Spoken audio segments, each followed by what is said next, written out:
Hello everyone, welcome to UPSC pro. Okay, आज 2 जुलाई है और आज के इम्पॉर्टेंट आर्टिकल्स हम लोग देखेंगे कौन कौन से हैं। सबसे पहला आर्टिकल ये है यहाँ पे, no review of Maratha quota judgment.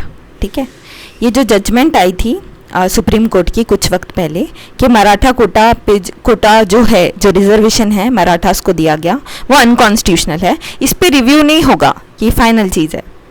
ठीक है, अब इसका बैकग्राउंड क्या है, ये इशू क्या है। तो 2014 को जो महाराष्ट्र गवर्नमेंट है, इन्होंने 16% रिजर्वेशन दिया था मराठास को। कहाँ? एजुकेशन और पब्लिक एम्प्लॉयमेंट में। ओके, इतना क्लियर है। इसके बाद क्या हुआ, ये जो ऑर्डिनेंस था इस पे स्टे लगा दिया बॉम्बे हाई कोर्ट ने। बॉम्बे हाई कोर्ट ने ये ऑर्डिनेंस पे स्टे लगा दिया कि आप ऐसा नहीं कर सकते। क्यों नहीं कर सकते, हम लोग आगे देखेंगे। ठीक है, अब महाराष्ट्र गवर्नमेंट आगे बढ़ती है और एक एक्ट पास करती है। वो एक्ट कौन सा है? Socially and educationally backward classes act 2014। ये एक्ट पास होता है जिसमें फिर महाराष्ट्र गवर्नमेंट 16% रिजर्वेशन देती है मराठास को एजुकेशन और एम्प्लॉयमेंट में। अब हाई कोर्ट फिर बोलता है कि आप ये नहीं कर सकते क्योंकि ये एक्ट एक्चुअली वो ऑर्डिनेंस ही है जो एक्ट के रूप में उन्होंने वापस ले आया। Okay, now Maharashtra government moves further और एक Maharashtra state backward class commission establish होती है। कमीशन किसके अध्यक्षता में एस्टैब्लिश होती है? जस्टिस गायकवाड़ के। इन्होंने भी रिकमेंड कर दिया कि 12% और 13% रिजर्वेशन होना चाहिए मराठास का। कहाँ? एजुकेशनल इंस्टीट्यूशन में और पब्लिक सर्विसेज में। ठीक है, अब फिर ये कमीशन को देखते हुए महाराष्ट्र गवर्नमेंट फिर एक एक्ट 2018 में पास करती है जिसमें फिर से 16% रिजर्वेशन मराठास को दिया जाता है। अब मैं थोड़ा सा कंसेप्चुअल क्लैरिटी के लिए बता दूं, ये जो रिजर्वेशन होता है according to Indira Sawhney case reservation 50% से ज़्यादा नहीं होना चाहिए।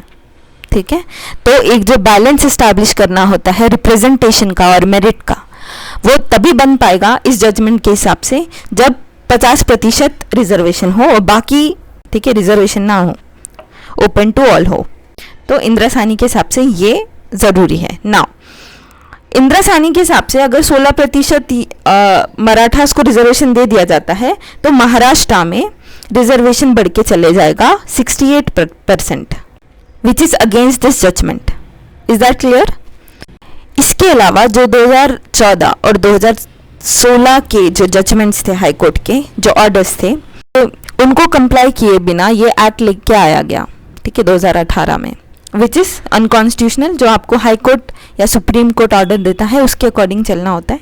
इसके अलावा एक और आर्ग्यूमेंट दिया जाता है कि ये जो सोशली और एजुकेशनली बैकवर्ड क्लास है, ये एक डेटा के बाद डिसाइड किया जा सकता है, पर वो डेटा अवेलेबल है नहीं। तो आप किस बेसिस पे बोल रहे हैं कि मराठास एजुकेशनली और सोशली बैकवर्ड है? ऐसा कहना है हाई कोर्ट का। ठीक है, तो ये कुछ आर्ग्यूमेंट है हाई कोर्ट के।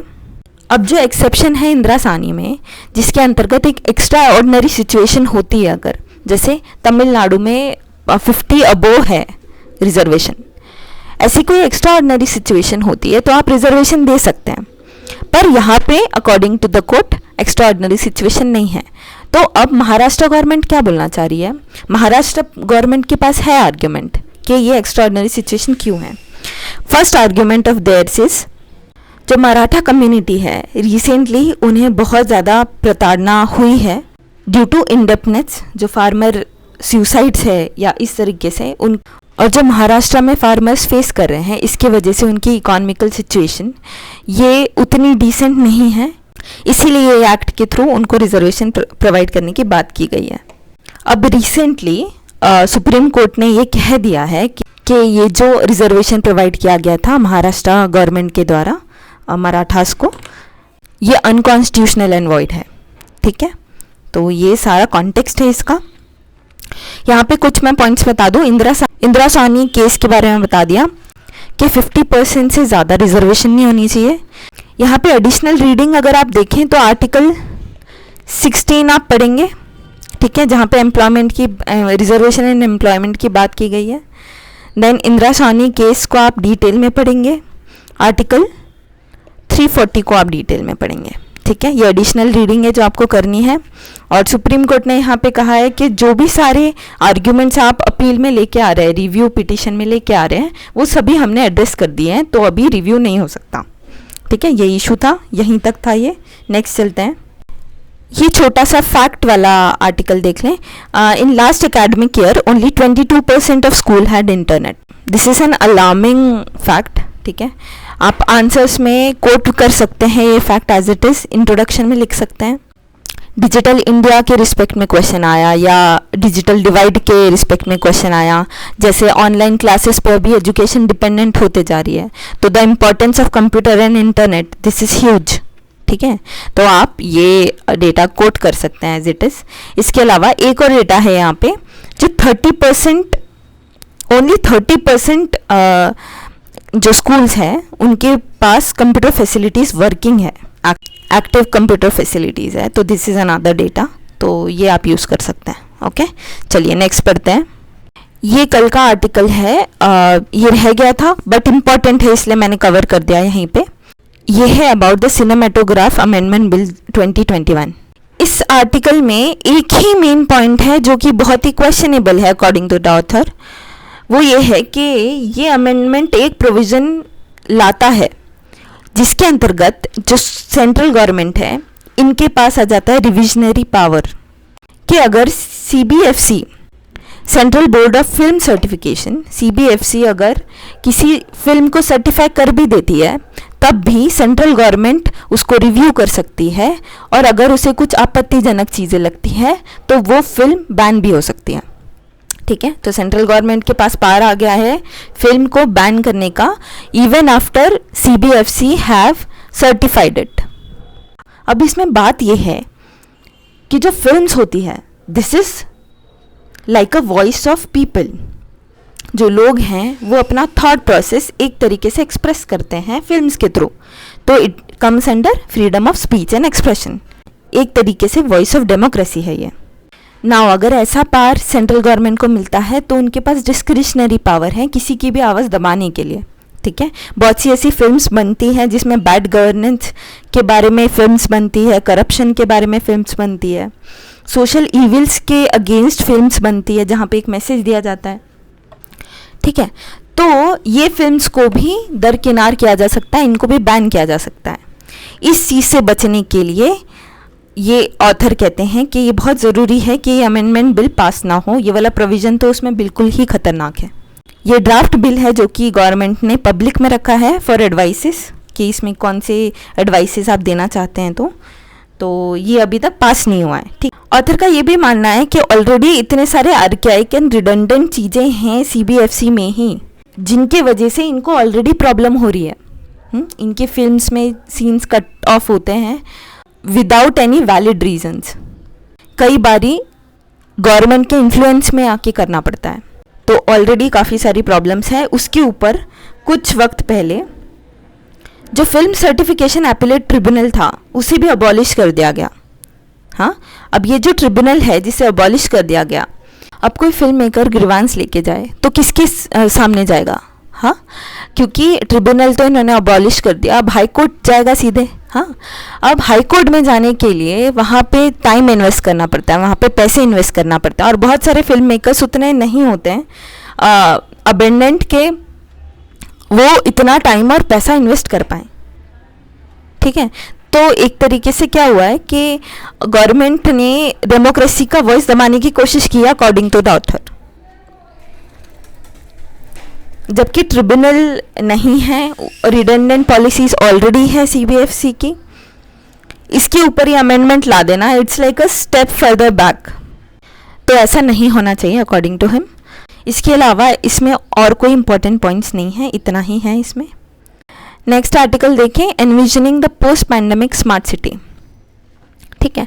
तो स्मार्ट सिटी के ऊपर ये एडिटोरियल है। 2014 में smart city project smart cities mission start हुआ, जिसके तहत सिटीज़ में कंपटीशन करके सिटीज़ सिलेक्ट किया गया उनको स्मार्ट सिटी बनाने के लिए। ओके, अब स्मार्ट सिटी का कोई डेफिनेशन तो है नहीं वेस्ट से या डेवलप्ड कॉन्सेप्ट लेके, स्मार्ट सिटीज़ को अगर मैं एक्सप्लेन करूँ तो जहाँ पे स्मार्ट होम्स होते हैं, जहाँ पे कनेक्टिविटी सही होती है, सेंसर्स लगे हुए होते हैं for easing out the life, data collection होता है बहुत सारे एजेंसी से, ताकि वो डेटा कलेक्ट करके अच्छी पॉलिसीज़ बनाई जा सके सिटी के अंदर, मैसिव डेटा कलेक्शन बता दिया, कंटिन्यूस इनफ्लो ऑफ इंफॉर्मेशन होता है, वेल इन्फॉर्म्ड सिटीज़न बनाने की कोशिश की जाती है। ओके, एक ब्रॉड वे में मैं बताऊं तो अब इंडिया में क्या हो रहा है, अपने यहाँ पे सिटीज़ में बहुत सी प्रॉब्लम्स है, स्मार्ट सिटी बन नहीं पाई है, ये प्रोजेक्ट एक्चुअली उतना सक्सेसफुल नहीं हुआ है जितना इसे होना चाहिए था। प्रॉब्लम्स क्या है इंडिया में, क्या प्रॉब्लम्स हैं? इंफ्रास्ट्रक्चर डेफिसिट है, सबसे पहले तो इंफ्रास्ट्रक्चर ही नहीं है, तो वेरियस एस्पेक्ट्स हम लोग कैसे अचीव करेंगे, जैसे हेल्थ एजुकेशन, स्कूल्स नहीं है तो एजुकेशन कैसे होगा, हॉस्पिटल फैसिलिटीज़ नहीं है, हेल्थ कैसे मिलेगी to such an large population. दूसरा पॉइंट देखें, इनएडुक्वेट वाटर सप्लाई, 2021 तक जो एक डेटा आया था कि बहुत सी cities will be out of ground water, और ऐसा बहुत जगह पे हो गया है ऑलरेडी, ठीक है। तो वाटर सप्लाई नहीं है, वेस्ट मैनेजमेंट बिल्कुल नहीं है, वेस्ट मैनेजमेंट नहीं है जिसकी वजह से पोल्यूशन हो रहा है सिटीज़ में। दिल्ली का आप एग्जांपल ले लें, हैदराबाद का एग्जांपल ले लें, जो डंपिंग ग्राउंड्स है वो फिल होते जा रहे हैं, उनका डिकम्पोजिशन नहीं हो रहा है properly. Transport and sewage arrangement बेकार है, थोड़ी सी बारिश आ जाए यहाँ पे रोड फिलअप हो जाते हैं, सीवेजेस खुल जाते हैं, so there is no proper infrastructure here. इसके अलावा ट्रांसपोर्ट की आप बात करें तो प्रॉपर मैनेजमेंट नहीं है, ट्रैफिक का जाम हो जाता है यहाँ वहाँ। देन क्लाइमेट चेंज से इम्पैक्ट हो रहा है सिटीज़ में, बहुत ज़्यादा इम्पैक्ट कर रहा है क्लाइमेट चेंज, फ्लड्स आ रही हैं, ड्रॉट्स हो रहा है, महाराष्ट्र में ड्रॉट्स की सिचुएशन कितनी अग्रावेट हो गई है, फ्लड्स यहाँ जहाँ तहाँ आ रहे हैं। तो ये सारे प्रॉब्लम्स आप यहाँ पे लिख सकते हैं कि सिटीज़ में प्रॉब्लम क्या हो रहे हैं। जो जीएस पेपर 1 है उसमें अर्बनाइजेशन में ये पॉइंट्स आपको पता होने चाहिए, ठीक है। Now let's move ahead. Article में ये बोल रहे हैं कि क्या क्या हो सकता है इस सिचुएशन में, जबकि हमने पैंडमिक फेस किया हुआ है, सिटीज़ में कौन कौन सी चीज़ें हो सकती है जिस चीज़ को हम लोग इम्प्रूव कर सकते हैं। तो सबसे पहले ट्रांसपोर्टेशन का इम्प्रूवमेंट होना चाहिए, फोकस ट्रांसपोर्टेशन में पीपल पर होनी चाहिए बनिस्बत व्हीकल के। मतलब क्या था इसका, देखिए व्हीकल मासेस के पास नहीं है, okay, this is a fact कि व्हीकल मासेस के पास नहीं है। अब अगर व्हीकल को फोकस में रख के इंफ्रास्ट्रक्चर क्रिएट किया गया, चाहे फ्लाईओवर्स हो, ठीक है, अंडरपासेस हो, ठीक है, पार्किंग लॉट्स हो, तो इसमें आप लैंड को बेसिकली सिर्फ फ्यूअर के लिए यूज़ कर रहे हैं, मासेस के लिए यूज़ नहीं कर रहे हैं। तो सबसे पहली बात, आपका फोकस हट जाना चाहिए लोगों की तरफ। यहाँ पे आप लिख सकते हैं कि जो थर्ड 5-year प्लान था, थर्ड 5-year प्लान, यहाँ पे अर्बन इंफ्रास्ट्रक्चर को प्रायोरिटी में रख के बड़े सारे अच्छे काम किए गए थे, तो उसको आप एज अ फैक्ट कोट कर सकते हैं। तो ये पहला पॉइंट हो गया। तो इसी से लग के एक और पॉइंट है कि बाइसिकल स्पेसेस बढ़ानी पड़ेगी, पेडेस्ट्रियल के लिए प्रायोरिटी रखनी पड़ेगी, स्ट्रीट वेंडर्स के लिए प्रायोरिटी रखनी पड़ेगी, उनके लिए स्पेस क्रिएट करना पड़ेगा। इसके अलावा इंटेलिजेंट पब्लिक ट्रांसपोर्टेशन होना चाहिए, कहाँ पे जाम हो रहा है, अल्टरनेट पाथ्स कौन से होते हैं, ये सारी इन्फॉर्मेशन पब्लिक को अवेलेबल होनी चाहिए। देन सेंसर्स लग सकते हैं noise, water pollution, noise pollution के अगेंस्ट। रिन्यूएबल एनर्जी पे काम किया जा सकता है, विंड एनर्जी का यूज़ किया जा सकता है, सोलर एनर्जी का यूज़ किया जा सकता है, वाटर हार्वेस्टिंग किया जा सकता है, जो इंफ्रास्ट्रक्चर अवेलेबल है ऑलरेडी सिटीज़ में, ठीक है, घर के ऊपर सोलर पैनल लगा के सोलर एनर्जी का कंजम्पशन किया जा सकता है। तो ये वेरियस एस्पेक्ट्स है, ये इंक्लूड किया जा सकता है। अवॉइड एक्सपेंसिव टेक्नोलॉजिकल सोल्यूशन, कई बार वेस्टर्न कंट्रीज़ को देख के बस ये लगता है कि solution would be to just go towards the expensive technological solution, but कभी कभी बहुत ही सिंपल सोल्यूशन हो जाते हैं, ठीक है। स्पेशली जो हाई पॉपुलेटेड कंट्रीज़ है जैसे इंडिया, वहाँ पे आपको अपना फोकस पहली मिस्टेक्स को लर्न करते हुए चेंज करना होगा। मासेस की तरफ रख के अगर आप कोई सोल्यूशन निकालते हैं तो वो बेटर रिजल्ट दे सकते हैं according to the author, okay. So मैंने सभी पॉइंट्स कवर कर दिए हैं, आप फिर से सुन सकते हैं, काफ़ी अच्छे पॉइंट्स थे यहाँ पे, एक हॉलिस्टिक आंसर बन जाता है, यू नो। तो आप फिर से ये वीडियो या ये वाला आर्टिकल फिर से सुन सकते हैं. चलिए, thank you for all the likes and thank you for supporting.